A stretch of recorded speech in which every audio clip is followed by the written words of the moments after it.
മുകേഷ്, നിങ്ങൾ ആനുകൂല്യങ്ങൾ, ശമ്പളം, ഞങ്ങൾ കണ്ടുമുട്ടുന്ന വ്യത്യസ്ത വ്യക്തികൾ എന്നിവയെക്കുറിച്ച് സംസാരിച്ചു.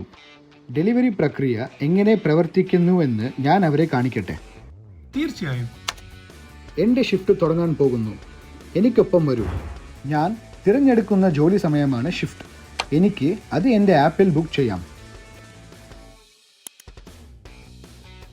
ഇത് നിങ്ങൾക്ക് ലളിതമാക്കാൻ സ്വിഗ്ഗി ആദ്യത്തെ കുറച്ച് ദിവസത്തേക്ക് നിങ്ങൾക്കായി ഷിഫ്റ്റ് ബുക്ക് ചെയ്യും. നിങ്ങൾ ഡെലിവറി ചെയ്യാൻ തുടങ്ങിയതിന് ശേഷം ഈ പ്രക്രിയയെക്കുറിച്ച് നിങ്ങൾക്ക് കൂടുതൽ അറിയാനാകും.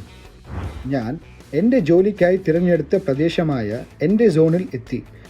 ഞാൻ എൻ്റെ സോണിൽ ആയിരിക്കുമ്പോൾ മാത്രമേ എനിക്ക് ഓർഡറുകൾ ലഭിക്കൂ. എനിക്ക് ഒരു ഫുഡ് ഓർഡർ ലഭിച്ചു. ഓർഡർ ലഭിച്ചു കഴിഞ്ഞാൽ ഞാൻ ഉടനെ അത് കൺഫേം ചെയ്യണം. ഓർഡർ ഒരിക്കലും റിജക്റ്റ് ചെയ്യരുത്. നിങ്ങൾക്ക് വരുമാനം നഷ്ടപ്പെടും. ധാരാളം ഓർഡർ റിജക്റ്റ് ചെയ്യുന്നത് പിഴകളിലേക്ക് നയിക്കും. ഓർഡർ കൺഫേം ചെയ്തതിനു ശേഷം ഞാൻ മാപ്പ് പിന്തുടരുകയും പിക്കപ്പ് ലൊക്കേഷൻ എത്തുകയും ചെയ്യുന്നു. എത്തിക്കഴിഞ്ഞ ശേഷം ഞാൻ പിക്കപ്പ് ലൊക്കേഷനിൽ എത്തി എന്ന ബട്ടൺ ക്ലിക്ക് ചെയ്യുന്നു. അതിനുശേഷം ഓർഡർ തയ്യാറാക്കൽ നില എനിക്ക് എളുപ്പത്തിൽ കാണാൻ കഴിയും. ഇപ്പോൾ എനിക്ക് ഓർഡർ റെഡി ടു പിക്കപ്പ് എന്ന് കാണാൻ കഴിയുന്നു. അത് കാരണം ഞാൻ പിക്കപ്പ് ചെയ്യാൻ പോവുകയാണ്.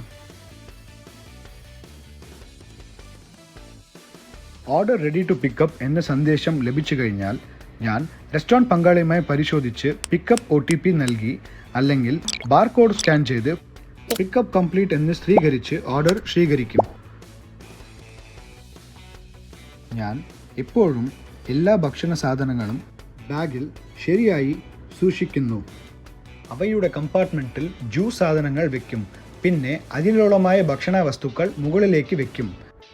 ഇതുവഴി ഭക്ഷണ വസ്തുക്കൾ ലീക്ക് ആകുകയോ കേടാകുകയോ ഇല്ല.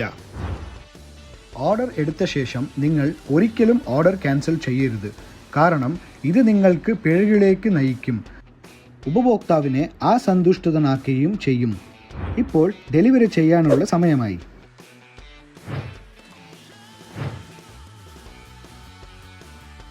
ഞാൻ ഡെലിവറി ലൊക്കേഷനിൽ എത്തി.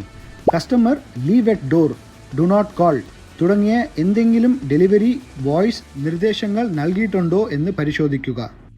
അത്തരം നിർദ്ദേശങ്ങൾ ഒന്നുമില്ലെങ്കിൽ ഞാൻ പാക്കേജ് ഉപഭോക്താവിന് കൈമാറുന്നു.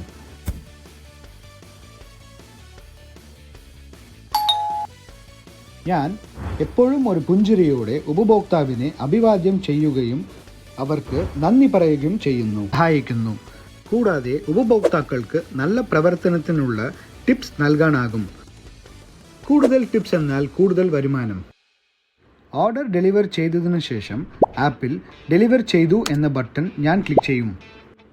ഓർഡർ ഡെലിവർ ചെയ്യുന്നതിന് മുമ്പ് നമ്മൾ ഡെലിവർ ചെയ്തു എന്ന ബട്ടൺ ഒരിക്കലും ക്ലിക്ക് ചെയ്യരുത്. അങ്ങനെ ചെയ്യുന്നതിനാൽ പിഴ ലഭിക്കാം, പിന്നെ ടിപ്സും നഷ്ടപ്പെടാം. ഇങ്ങനെയാണ് നിങ്ങൾ ഒരു ഓർഡർ ഡെലിവർ ചെയ്യേണ്ടത്. ഇപ്പോൾ കൂടുതൽ ഓർഡറുകൾ ലഭിക്കാൻ ഞാൻ എൻ്റെ സോണിലേക്ക് മടങ്ങുകയാണ്.